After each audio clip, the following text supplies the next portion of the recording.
apparently being considered for, among other posts, Treasury Secretary. He's a young guy. Congressman, good to have you.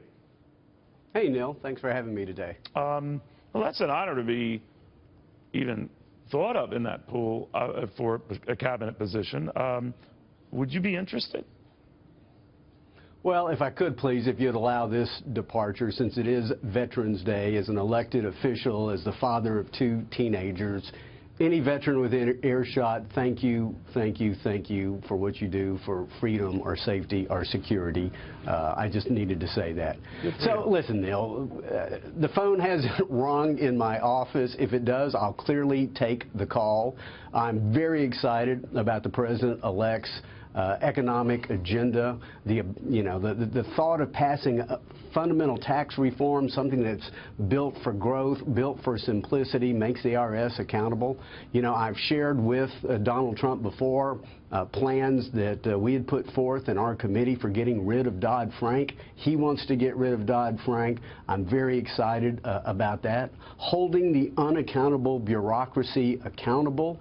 They have way too much discretionary power. They're harming the economy. So I'm excited about the President-elect's agenda.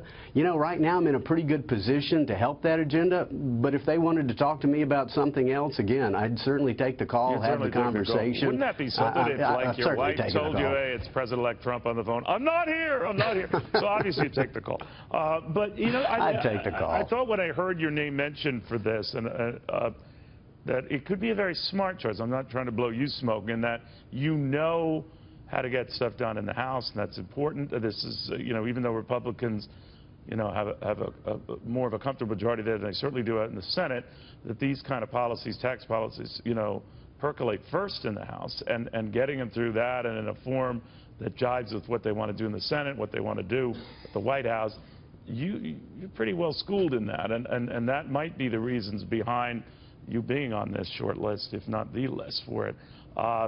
What do you think of that? Neil, the only short list that counts is Donald Trump's short list, and he may be the only person who knows who's on that list. Well, they leak yes, this stuff out, I think, Congressman, for a reason. Well, I'm not smart enough to know why, but I could see why in this case they would want to include someone who knows the House ropes and has been very good at doing this in the past, because that's what you would need in a Treasury Secretary that a Wall Street guy would not bring you. Well, I would say this about Donald Trump. Clearly, for example, when he reached out to Mike Pence to be his running mate, he chose somebody who could take his vision, his passion, and take it to Capitol Hill, where ultimately it has to be reduced down to a policy, to legislative language, and then to get through the congressional process. You know, clearly that's an advantage I have as well, now having served a couple of terms as chairman of the House Financial Services Committee, and we passed fundamental housing reform out of the committee, Federal Reserve reform, and most recently the legislation that I have had a chance to brief President-elect Trump on now months ago, and that is our legislation to effectively repeal and replace Dodd-Frank. So again, I hope I can help the President as chairman of the House Financial Services Committee. If they're interested in talking about something else, again, I will certainly answer the telephone. All right, I'm sure you would. Finally, I do want to get your thoughts on these protests that have been going on. And the pressure that Donald Trump's been under, many in the media saying you got to say something. And, you know, I'm not the brightest bulb, Congressman, but doesn't the president have to say something? I mean, Donald Trump doesn't take over until January 20th. This is happening under this president. Yeah. Well, again, Donald Trump is the president-elect. He is not the president.